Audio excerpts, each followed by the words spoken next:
यश्चक्रे मूर्धानं तस्मै ज्येष्ठाय ब्रह्मणे नमः। इस ग्रंथ में महर्षि वाल्मीकि ने जहाँ रामायण में आने वाले उन व्यक्तियों के व्यक्तित्व का चित्रण जहाँ पर किया है, साथ साथ में उन व्यक्तियों के मन में किस प्रकार के भाव है, उनकी मानसिक स्थिति कैसी है, इसका भी विवेचन वहाँ पर दिया। राम किस प्रकार से अपने भाइयों को प्यार करते हैं, राजा दशरथ किस प्रकार से राक्षसों के प्रभाव से भयभीत होता, विश्वामित्र चाहते हैं कि राक्षसों के विनाश के लिए राम को वो विद्या दी जाए जो उनके अपने पास थी। यज्ञ करने के समय वो उनको लेने के लिए आते हैं और राजा दशरथ से उनके मांग करते हैं। वहाँ विश्वामित्र की भावनाओं का भी जो है पता लगता है। राक्षस किस प्रकार से ऋषि और मुनियों के आश्रम में वो उपद्रव करते हैं, यज्ञ करते हैं। ऋषि उस समय जो है मांस फेंकना, जानवर को मार करके वो फेंकना, या किसी ऋषि को, तपस्वी को मार डालना, उसकी हत्या कर देना, यह सारा का सारा दंडकारण्य के अंदर होता रहा, जहाँ अत्रि का, भरद्वाज का, सुतीक्ष्ण का, अगस्त्य का, शरभंग आदि ऋषियों के जहाँ आश्रम रहे। उन आश्रमों में रहते हुए मर्यादा पुरुषोत्तम राम ने राक्षसों से विहीन उस क्षेत्र को किया और उसी क्षेत्र को राक्षसों से विहीन करने के क्रम के अंदर रावण की बहन शूर्पणखा आती है और वो सीता के ऊपर आक्रमण करती है और उसके साथ साथ राम और लक्ष्मण से अपने साथ विवाह करने का प्रस्ताव भी रखती है, जिसको राम और लक्ष्मण ने ठुकरा दिया और अपने मानसिक कुंठा को प्रकट करने के लिए रावण के पास जाती और कहता है कि तुम राम की पत्नी सीता का हरण कर लो। और सीता को हरण करने के लिए रावण जो हो तैयार होता। रावण इस चीज़ के लिए जब प्रस्ताव मारीच के पास में रखता है, तब मारीच उसको समझाता है कि जिस व्यक्ति ने भी तुम्हें ये कहा है वो न तुम्हारा हितैषी है, न लंका का हितैषी है, न वहाँ के निवासियों का हितैषी है। क्योंकि राम एक विग्रहवान धर्म के रूप में है। धर्म का साक्षात स्वरूप देखना हो तो राम के आचरण के अंदर देखो। जो व्यक्ति अपने पिता के आदेश का पालन करने के लिए राज्य के वैभव को छोड़ करके जो है दंडकारण्य में भ्रमण कर रहा है, तुम उसकी पत्नी का हरण करना चाहते हो। दूसरे की पत्नी का हरण मनुष्य के वैभव का विनाश का कारण है, इसलिए तुम ऐसा मत करो। लेकिन उसके सुझाव को रावण नहीं मानता और रावण कहता है कि यदि नहीं मानते हो मेरे इस आग्रह को कि तुम जो है मायावी मृग के रूप में वहाँ पर पंचवटी के आसपास घूमो, और तुम यदि इस चीज़ को नहीं मानते हो तो मैं तुम्हारा वध कर दूंगा। तब मायावी उस समय जो है मारीच ने अनुभव किया कि मरना दोनों तरफ है, राम के हाथ से मरूं या रावण के हाथ से मरूं। तो ऐसी स्थिति में जो है राम के हाथ से मरना ही श्रेयस्कर है और वही स्थिति बनी। वो मायावी मृग के रूप में गया, सीता ने उसको पकड़ के लाने के कहा और राम उसके पीछे पीछे जाते हैं और राक्षसों का माने रावण का और षड्यंत्र सफल हो जाता है। एक गृहस्थ की मानसिक स्थिति क्या होती है? जो व्यक्ति पति और पत्नी एक दूसरे को प्रेम करते हैं, एक दूसरे के बिना जो है वो रह नहीं सकते हैं, वहाँ पर एक दूसरे के सुख दुख को अपना सुख दुख समझते हैं। राम जो है सीता की मनोकामना को पूरा करने के लिए उसको पकड़ने के लिए जाते हैं और वो राक्षसों का एक छलावा था, छल था और वो जो है मारा जाता है। और लक्ष्मण की राम अपनी आवाज़ में, वो राम की आवाज़ में वो मारीच लक्ष्मण को संबोधित करके चिल्लाता है। सीता को भ्रम हो जाता है क्योंकि सीता राम को बहुत चाहती है, इसलिए लक्ष्मण से आग्रह करते कि जाओ तुम्हारे भाई का जीवन खतरे में, उसको पकड़ करके उसकी सहायता के लिए जाओ। लक्ष्मण बार बार समझाते हैं कि राम के जीवन को कोई खतरा नहीं है, लेकिन सीता को सहन नहीं हुआ और सहन न होने का परिणाम है कि उसने कुछ कड़वे शब्द लक्ष्मण से ऐसे कहे जिसके कारण से लक्ष्मण रुक नहीं सके और राम के पास जाने को बाध्य हो गए।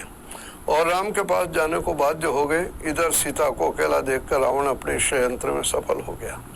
सीता की, महिला की उस मानसिक स्थिति का भी इसके द्वारा चित्रण किया गया है कि वाणी की कड़वाहट से उसने अपने जीवन को कितना खतरे के अंदर डाल दिया है।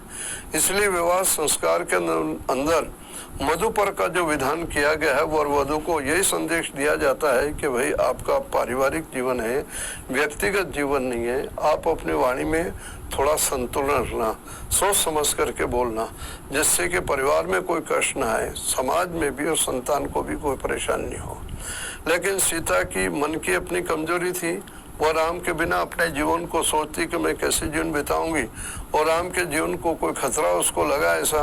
उसका परिणाम था कि वो जो है लक्ष्मण चले गए, और जब लक्ष्मण और राम वापस लौटते हैं, सीता को नहीं देखते हैं, तो राम सीता के वियोग में किस प्रकार से विलाप करते हैं, जिस प्रकार से एक साधारण गृहस्थ व्यक्ति पत्नी के वियोग में जिस प्रकार से विलाप करता है, वो की वो स्थिति वहाँ पर जो है राम का चित्रण जो है महर्षि वाल्मीकि ने किया है। बल्कि यहाँ तक कह देते हैं, राम के मुंह से वाल्मीकि कहलवाते हैं कि मैंने कोई जो है पाप किया है जिसके कारण से राज्य गया, पिता की मृत्यु हुई, और मैं जंगल के अंदर घूम रहा हूँ, और यहाँ पत्नी का भी जो है वियोग हो गया। तो इस प्रकार से राम की मनस्थिति का वर्णन करते हुए महर्षि वाल्मीकि ये भी समझाने का यत्न कर रहे हैं कि जहाँ सदगृहस्थ होते हैं पति और पत्नी, वहाँ पर एक दूसरे के अभाव में किस प्रकार से मानसिक पीड़ा से ग्रसित होते हैं। सीता की खोज के अंदर वो इधर उधर भटक रहे, सुग्रीव से मिले। सुग्रीव से मिलने पर सुग्रीव ने इस चीज़ को रखा कि पहले मेरी आप सहायता करो, फिर मैं आपकी सहायता करूँगा। वो बाली का वध भी उन्होंने किया, और उसके पश्चात सुग्रीव ने जो है अपने जो है सेवक भेजे और सीता का पता लगाया। सीता लंका के अंदर है, और हनुमान सीता से मिलकर के आ गए। यहाँ तक की जो स्थिति हो गई, अब ये हो गया है कि रावण जो है, सीता रावण के कैद के अंदर है, और अब रावण पर बिना, क्योंकि हनुमान ने प्रयत्न किया कि तुम सीता को लौटा दो, और अन्यथा जो है मैं राम का दूत बन करके आया हूँ, महाराजा सुग्रीव ने मुझे भेजा है, यदि लंका को सुरक्षित रखना चाहते हो तो लौटा दो। लेकिन वो नहीं माना, बल्कि हनुमान के वध करने के लिए भी वो तैयार हो गया। उस समय विभीषण ने रावण को समझाया कि दूत जो है वध करने के योग्य नहीं होते, उनका वध नहीं करना चाहिए, यदि तुम्हें करना भी है तो उनका अंग भंग कर दो। तो इस प्रकार से विभीषण पर भी नाराज हो गए वो, और हकीकत नहीं मानी। हनुमान ने दुश्मन की शक्ति का पता लगाने के लिए, रावण की शक्ति का पता लगाने के लिए वहाँ विध्वंस किया और लंका के अंदर आग लगाई, और वो सब कुछ करने के पश्चात रावण के वहाँ से, लंका से वापस हनुमान जी राम के पास आ गए सीता का संदेशा लेकर के। सीता पति के विरह में किस प्रकार से व्याकुल है, कैसी उसकी शारीरिक और मानसिक स्थिति हो रही है, इसका सारा का सारा चित्रण महर्षि वाल्मीकि ने सुंदरकांड के अंदर वर्णन किया, जिसकी चर्चा मैंने पिछले क्रम में आपसे निवेदन की। सुंदरकांड के पश्चात युद्ध कांड प्रारंभ होता है। युद्ध कांड इस रामायण का अंतिम कांड है। इसके अंदर 128 सर्ग हैं, और इसकी शुरुआत ये होती है कि राम जो है युद्ध के लिए सेना को लेकर के समुद्र के तट पर पहुंच जाते हैं। यह समाचार जब रावण को प्राप्त होता है कि राम जो है युद्ध के लिए लंका पर चढ़ाई करने के लिए समुद्र तट पर आ गए हैं और तैयारियां कर रहे हैं, ऐसी स्थिति के अंदर जहाँ सागर तट के ऊपर आ गए हैं, सागर से लंका तक पहुंचना है, उसके लिए सेतु के निर्माण की भी सारी प्रक्रियाएं शुरू हो गई है। इतने सैनिक उनके पास थे, और नल नील जैसे वैज्ञानिक उनके पास थे, जिन्होंने समुद्र के अंदर सेतु का निर्माण कर दिया, जो राम सेतु के नाम से जाना जाता है। आज भी रामेश्वरम से लेकर लंका तक वो समुद्र के अंदर बना हुआ है, जिसके चित्र आज भी प्राप्त होते हैं। 15वीं शताब्दी तक, यानी 1480 तक लोगों का पैदल उस समुद्र पुल के ऊपर राम सेतु से लंका और रामेश्वर तक आना जाता था, आना जाना होता रहता था। लोग पैदल आते जाते थे। पानी के सतह के ऊपर बढ़ने के कारण से धीरे धीरे वहाँ पर पानी आ गया है, लेकिन पानी के अंदर आज भी वो दिखलाई देता है। तो इस प्रकार से सेतु का निर्माण हुआ और सेना की तैयारी हो रही लंका पर चढ़ाई करने की।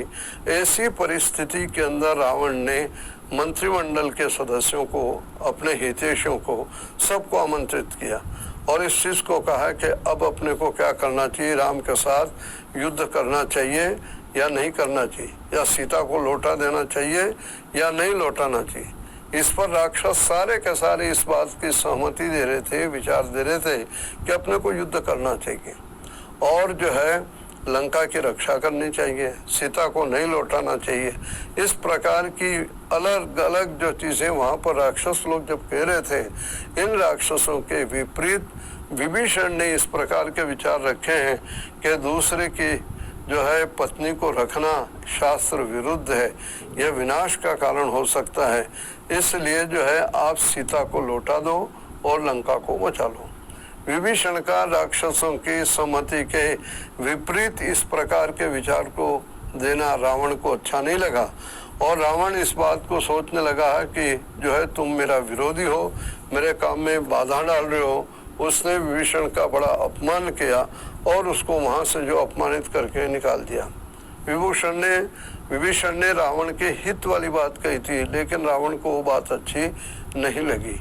ऐसी स्थिति के अंदर जो विभीषण अपमानित होता हुआ अपने आप को अनुभव कर रहा था और अनुभव करने के परिणाम स्वरूप ये होता है कि वो राम के शरण में पहुंच जाता है, राम के पास जाता है रावण को छोड़ करके।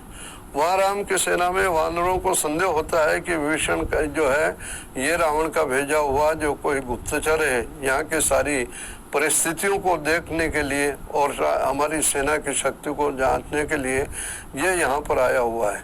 वो उस पर जो है संदेह भी करते हैं, शंकाएं भी करते हैं, भरोसा नहीं करते हैं। जब जो है वो राम के पास उसको ले जाते हैं विभीषण को, और राम के पास जब वो जाता है तब राम विभीषण पर पूरा भरोसा करते हैं और इस बात को लेकर के कि भैया हमारी शरण में आया है, हमारा अपना काम है कि शरण में आए हुए व्यक्ति को सुरक्षा प्रदान करना।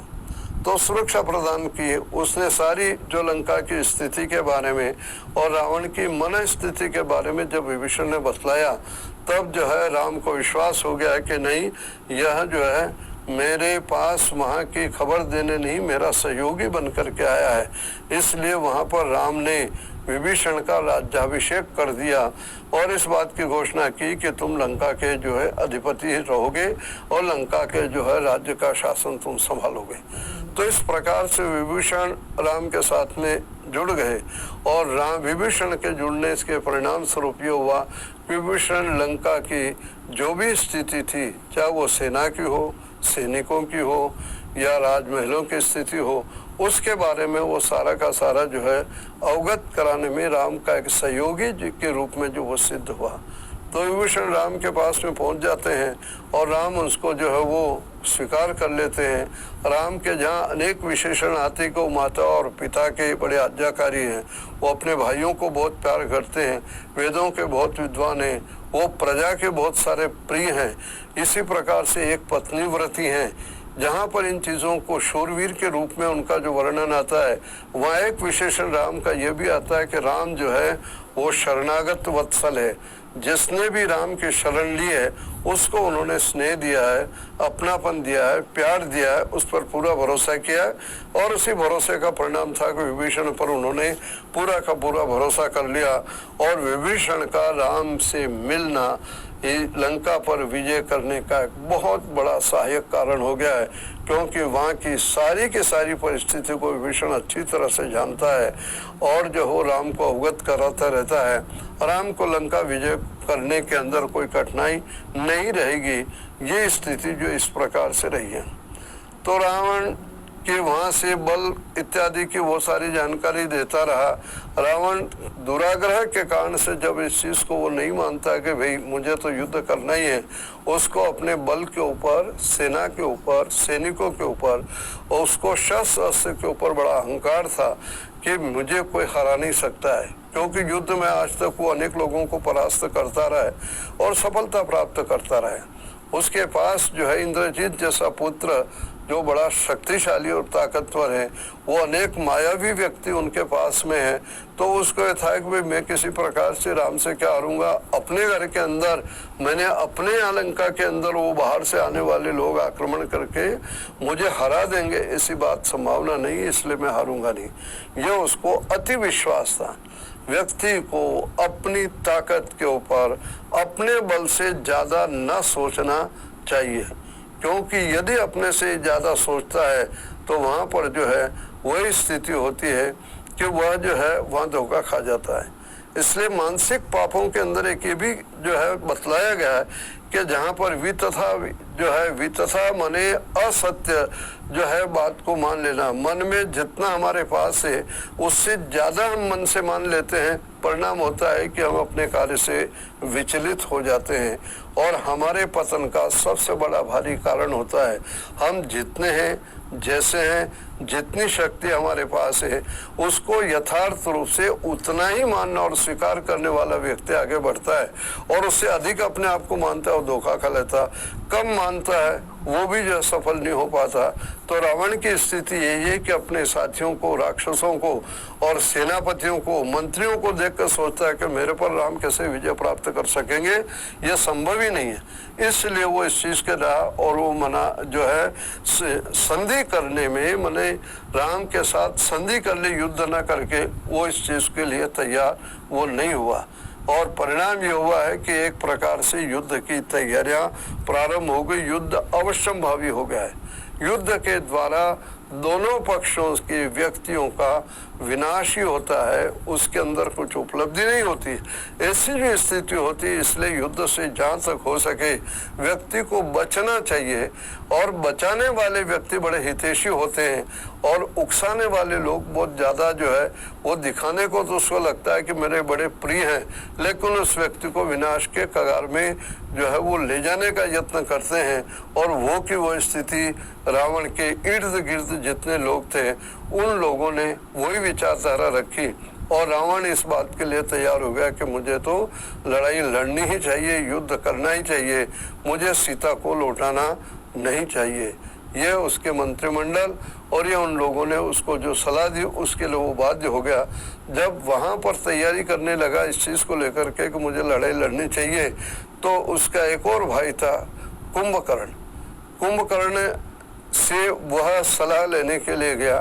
कुंभकर्ण ने उससे पहले तो बड़ा क्रोध किया, और क्रोध करने के साथ साथ उसने इस बात का जो उसको बोला कि पहले तो तुम मुझसे पूछ के नहीं आया, यानी सीता का हरण कर के लाया है, ये तुमने मुझसे पहले पूछा क्या? उस समय तो कुछ पूछा नहीं है, और अब मुसीबत आ गई तो तुम जो है वो मेरे से सलाह लेने के लिए आ गए। उस समय सलाह लेना चाहिए था, तब मैं तुझे सलाह देता है कि पर स्त्री का हरण नहीं करना चाहिए। तुम कर रहे हो, ये बहुत बड़ा पाप कर रहे हो, लेकिन तुमने उस समय पूछा नहीं है, और अब तुम आ रहे हो मुझसे सलाह लेने के लिए कि मुझे जो है संधि कर लेनी चाहिए, या सीता को लौटा देना चाहिए, या फिर जो है मुझे राम के साथ युद्ध करना चाहिए।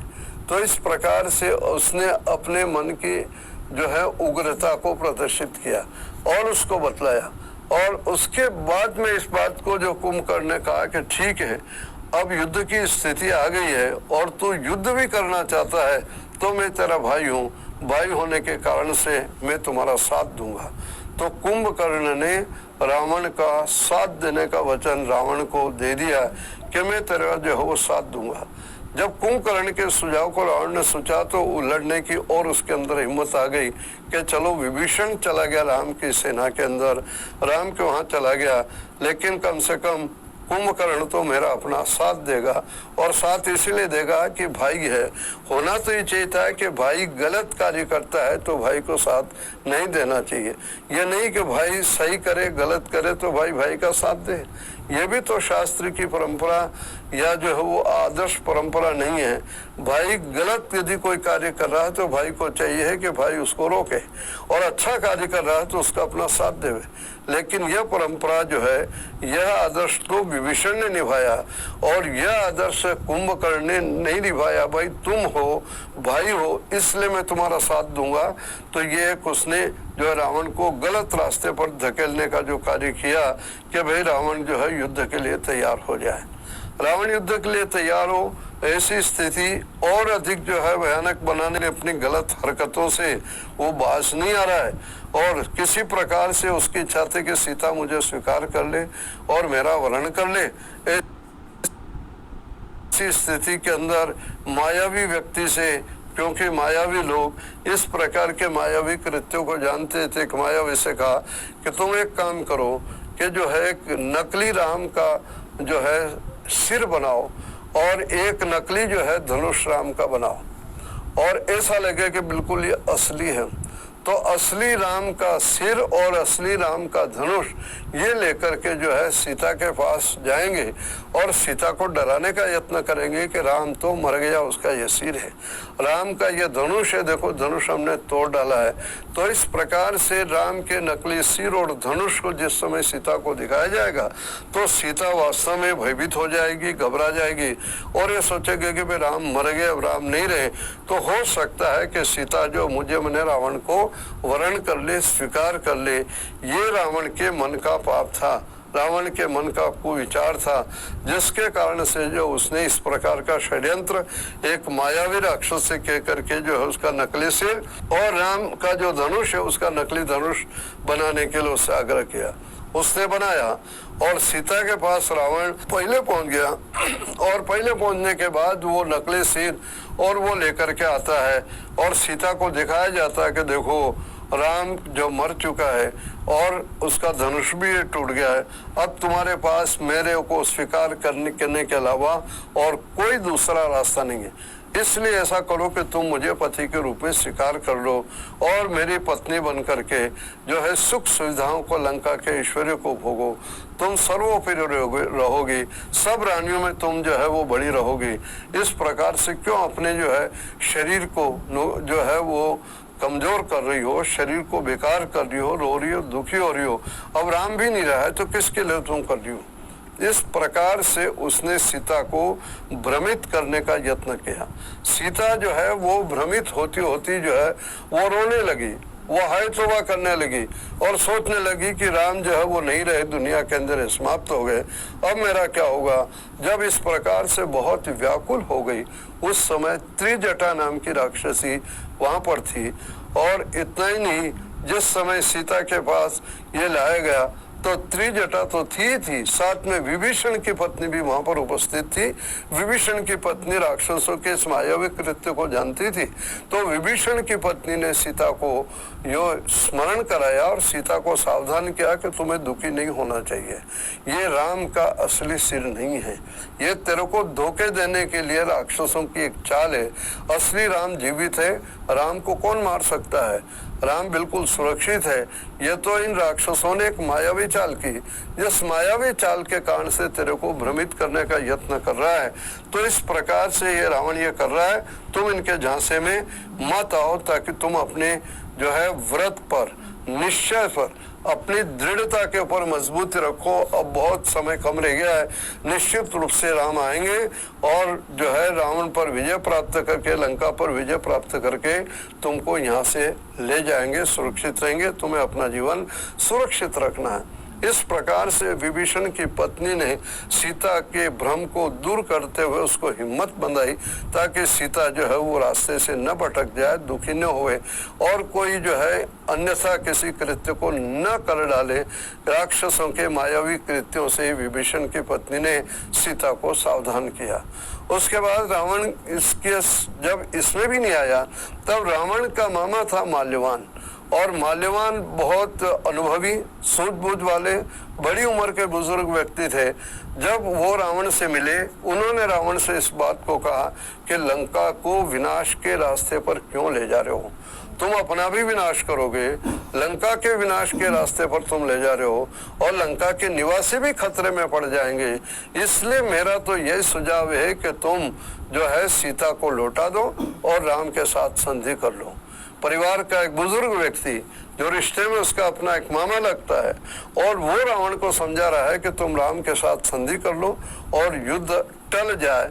और किसी प्रकार से जो है टलने का तरीका यही है कि सीता को जैसे तुम हरण करके लाए हो, क्षमा मांगते हुए जो सीता को वापस लौटा दो, तो ये जो अनर्थ होने वाला वो अनर्थ नहीं होगा। लेकिन रावण की मति, जिसके लिए कहा जाता है कि विनाश काले विपरीत बुद्धि, जब विनाश का समय होता है, जब जो है नाश की परिस्थितियां आ जाती है, उस समय बुद्धि व्यक्ति की विपरीत हो जाती है। वो उसको सही बात गलत और गलत बात उसको सही लगती है।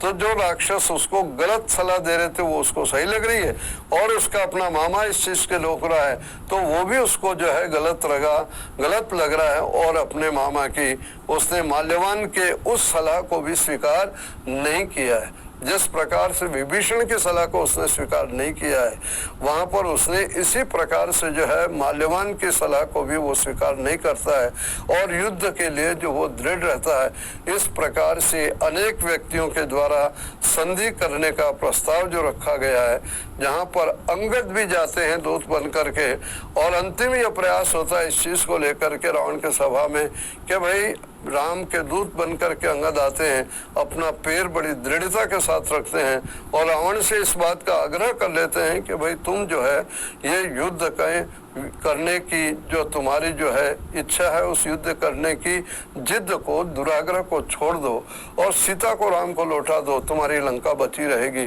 तो न अंगद का वो कहना मानता, न माल्यवान का वो कहना मानता है, और न विभीषण का उसने कहना माना। और इस प्रकार से संधि का प्रस्ताव जिन जिन लोगों ने जो हो रखा है, उसने किसी का कहना नहीं माना। और ऐसी अब परिस्थितियां हो गई, राम अंतिम तक प्रयास करते रहे कि भाई युद्ध को टाला जा सके, लेकिन वो टलना असंभव हो गया है, अवश्यंभावी हो गया है। इसलिए फिर जो है वो युद्ध की तैयारी अब होने लगी है, और यहाँ तक जो है वो सारे प्रयास संधि के निष्फल हुए। आप सबने धैर्य और शांति से इन विचारों को सुना, उसके लिए आपको बहुत धन्यवाद। ओम शांति।